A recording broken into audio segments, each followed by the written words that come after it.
کہ کوشش یہ کرو کہ جو کچھ کرنا ہے اس دنیا میں کرو، جتنا تم اس دنیا میں کرو گے اس کے لیے بہترین اعمال یہ زیارت عاشورہ ہے۔ صرف زیارت عاشورہ نہیں بلکہ زیارت عاشورہ کے بعد یہ جو میں نے کلمات سے مجلس کا آغاز کیا کہ اللہم ارزقنا شفاعت الحسین علیہ السلام یوم الورود، یوم الورود اس فرسٹ نائٹ کی بات کر رہے ہیں کہ وہ پہلی رات جس رات میں کوئی تمہاری ہیلپ نہیں کرے گا، مولا حسین تمہاری ہیلپ کریں گے۔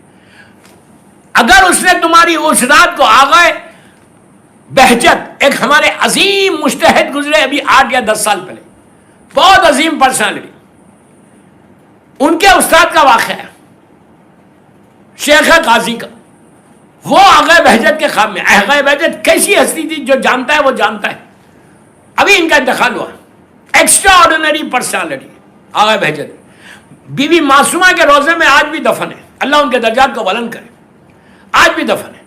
تو آغا بہجت نے خواب میں اپنے استاد کو دیکھا، وہ کتنی بڑی پرسنالٹی ہوگی، خواب میں دیکھا کہ وہ آئے، انہوں نے پوچھا کہ آغا آپ کو تو کتنا اجر ملا ہوگا مرنے کے بعد، آپ نے اتنی کتابیں لکھی، اتنا آپ کا سٹیٹس ہوگا۔ اس کے بعد آغا بہجت نے کہا آغا یہ بتاؤ کہ سب سے زیادہ فائدہ کس چیز کا ہوا نیچے جانے کے بعد، جو آپ کو فیل ہوا کاش میں زیادہ کرتا، کاش اس دنیا میں زیادہ کرتا تو مجھے اتنا اجر ملتا۔ آغا مسکرائے، مسکرا کے کہا زیارت عاشورہ۔ انہوں نے کہا زیارت عاشورہ اور فرسٹ نائٹ، یہ دونوں میں کیا ہے ریلیشن، کیا ہے؟ زیارت عاشورہ کا پہلی رات میں مرنے کے بعد سب سے زیادہ فائدہ کیسے ہوا؟ کہا میں وہاں جانے کے بعد میں نے سوچا میں 1 دفعہ پڑھتا تھا، کاش 2 دفعہ پڑھتا، کاش 3 دفعہ پڑھتا اپنی زندگی میں۔ پوچھا اتنا فائدہ کیسے ہوا؟ کہا اس میں تم کہتے ہو اللہم ارزقنا شفاعت الحسین علیہ السلام یوم الورود، وہ یوم الورود یہی ہے کہ دوستوں میری ایک ہی خواہش جو میری مجلس عیسیٰ علیہ السلام کی سن رہا کہ اپنی لائف میں اس کو امپلیمنٹ کرو، اور جب بھی زیارت عاشورہ پڑھنا، جب بھی یہ زیارت عاشورہ پڑھنا تو اپنے مرحوم باپ کی طرف سے، اپنے مرحوم ماں کی طرف سے بھی پڑھنا، اگر جن کے ماں باپ زندہ ہیں ان کی طرف سے بھی آپ پڑھ سکتے ہیں کہ اللہ ان کو سلامت رکھے، لیکن جن کے ماں باپ مر گئے تو اب نیت یہ کرنا کہ پروردگار میں یہ زیارت عاشورہ اپنے مرحومین کی طرف سے پڑھتا، بالخصوص میرے ماں باپ کی طرف سے۔ اس کے بعد یہ بولو کہ آج جس کی پہلی رات ہے، فرسٹ نائٹ ان دا گریو ہے پوری دنیا میں، آپ کو نہیں معلوم کہ پوری دنیا میں کتنے لوگوں کی آج پہلی رات ہے۔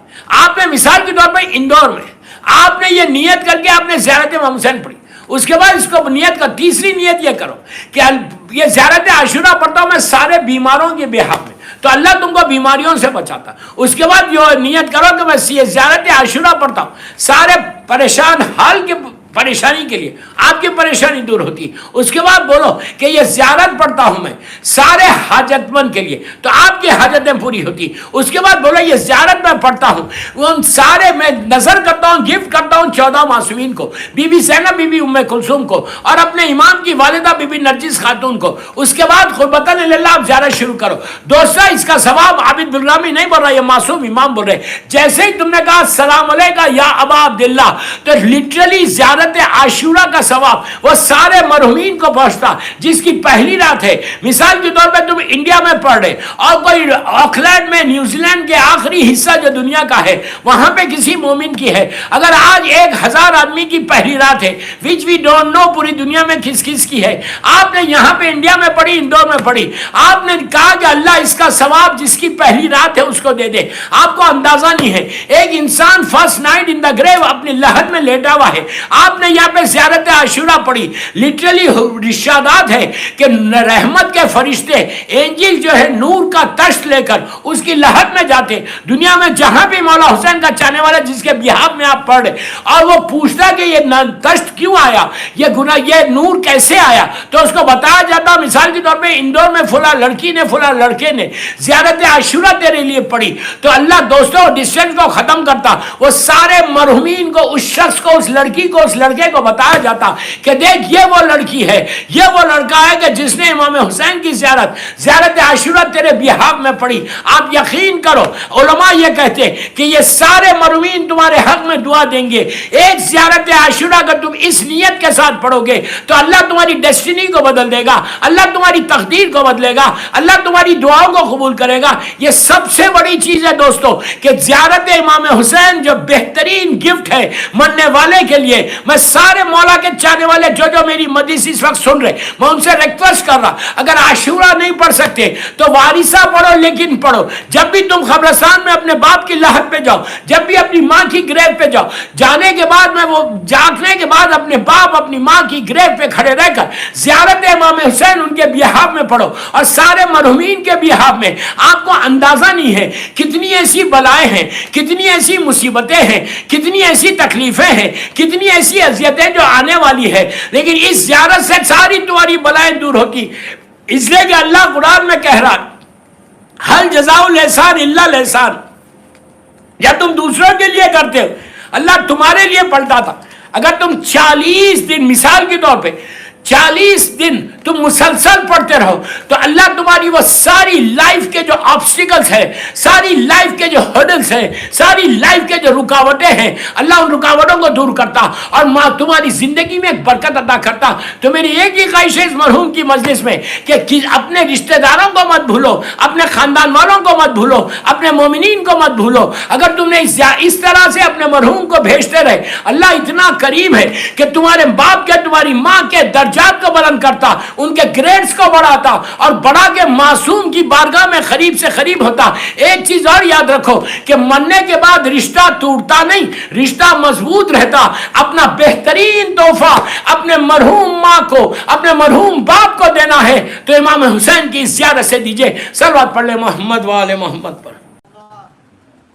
زیارت عاشورہ پڑھتے ہیں, زیارت جامعہ پڑھتے ہیں, اور زیارتوں میں خاص طور سے کہا گیا ہے کہ ہم آپ تو شرطیں پوری کریں گے تب ہوگی زیارت قبول, ورنہ شرطیں پوری نہیں کریں گے تو زیارت کیسے قبول ہوگی.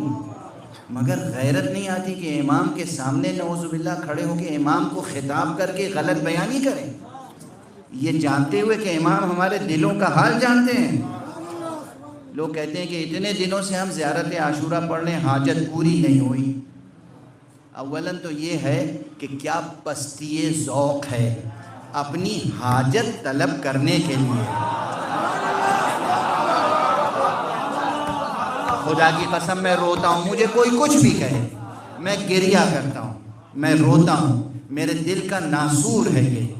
اپنی چھوٹی چھوٹی دنیاوی حاجتیں, گھر, مکان, گاڑی, چھوٹی چھوٹی دنیاوی آسائشوں کے لیے آقا حسین کو پکار کے ان کو کیسے بڑے بڑے غم یاد دلاتے ہو. جو صدمے ان پر پڑے ہیں وہ یاد دلا دلا کے طلب کیا کرتے ہیں, اپنی آسائشیں, ان کے غم یاد دلا کے طلب کرتے ہیں اپنی چھوٹی چھوٹی آسائشیں. کیا ذوق ہے, کس نے تربیت کی ہے آپ کی, کیا ذوق ہے. زیارت پڑھیں تو ایک چیز بس طلب کریں, مولا ہمیں بھی بلندی ذوق عطا کر دیجئے, وہ شجاعت, وہ بہادری, وہ ثبات قدم کہ اب جب بھی آپ پر یا آپ کے کنبے پر یا آپ کے فرزند پر کوئی وقت پڑے تو ہم قربان ہو جائیں. زیارت عاشورہ اور زیارت امام حسین پڑھنے کے جذبے میں یہ ہونا چاہیے, یہ نہیں کہ مجھے نوکری چاہیے مولا تو ہم زیارت پڑھ لیں, 40 دن تک زیارت عاشورہ پڑھ لیں. زیارت کے معنی ہے کہ مولا مجھے اپنے نوکروں میں شامل کیجئے, مولا مجھے اپنا لیجئے, مولا مجھے اپنی بزم میں جگہ دیجئے. سلام کرنے کے یہ معنی ہوتے ہیں, زیارت کرنے کے یہ معنی ہوتے ہیں. مولا میں حاضر ہوا ہوں, کربلا میں نہیں تھا, حاضر ہوا ہوں. حاضر ہوا ہوں کس لیے, دنیا کے لیے, مجھے یہ چاہیے اور خدا حافظ. کس لیے پڑھتے ہیں زیارت عاشورہ؟ تمام لوگوں کا, زیادہ تر لوگوں کا ذوق میں نے دیکھا ہے, اپنی کسی حاجت کو طلب کرنے کے لیے زیارت عاشورہ پڑھتے ہیں. اسی لیے بعض عرفاء کا یہ جملہ ہے، یاد دلا دوں کہ زیارت عاشورہ جو ہے چوب دارت، زیارت عاشورہ لگاتار پڑھنے میں تعدیب بھی ہوتی ہے اللہ کی طرف سے، اور اللہ کی طرف سے جب تعدیب ہوتی ہے تو قابل برداشت نہیں ہوتی، یعنی آزمائش ہوتی ہے، امتحان ہوتا ہے، تماچا لگتا ہے، چھڑی لگتی ہے۔ زیارت عاشورہ پڑھنا آسان نہیں ہے۔ زیارت عاشورہ، اور وہ بھی کس ذوق کے ساتھ؟ پستی ذوق، پستی طلب، دنیا حاصل کرنے کے لیے ان کا سہارا لے رہے ہو جنہوں نے دنیا آخرت دونوں کو ٹھوکر ماری ہے خدا کی خاطر سے۔ کتنا بلند ہونا چاہیے تھا آپ کا ذوق، کتنا بلند ہونا چاہیے، کتنا بلند ہونا چاہیے، اور کیا صورتحال ہے فی الواقع۔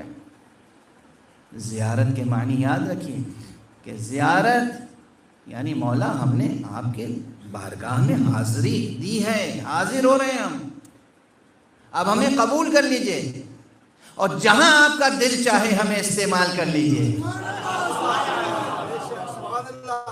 اب ہمیں دنیا نہیں چاہیے۔ حر جب امام حسین کے پاس آیا تھا تو کیا جذبہ لے کے آیا تھا؟ جب حر نے کہا السلام علیک یا ابا عبداللہ روز عاشورہ، کیا یہ جذبہ تھا کہ دیکھیے ہم ادھر سے آ گئے ہیں، وہ حکومت رہے تو عمر سعد لے گا اور مجھے جو کچھ انعام، واضح ہے گھر تو گزری ہوگی یہ بات، لیکن اکثر لوگ کہتے ہیں، اپنی حاجت بیان کرتے ہیں اور کہتے ہیں ہم اتنے دنوں سے زیارت عاشورہ پڑھ رہے ہیں، ابھی حاجت پوری نہیں ہوئی۔ ارے زیارت عاشورہ نہ بھی پڑھتے، سچی اگر وہ آپ کی حاجت ہوتی اور ایک بار مولا سے کہہ دیتے تو پوری ہو جاتی۔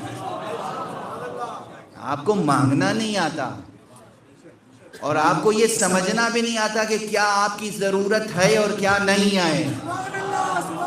سب سے بڑی تو مشکل یہ ہے، واقعی آپ کی کیا حاجت ہے اور کیا حاجت نہیں ہے، کیا ضرورت ہے اور کیا ضرورت نہیں ہے۔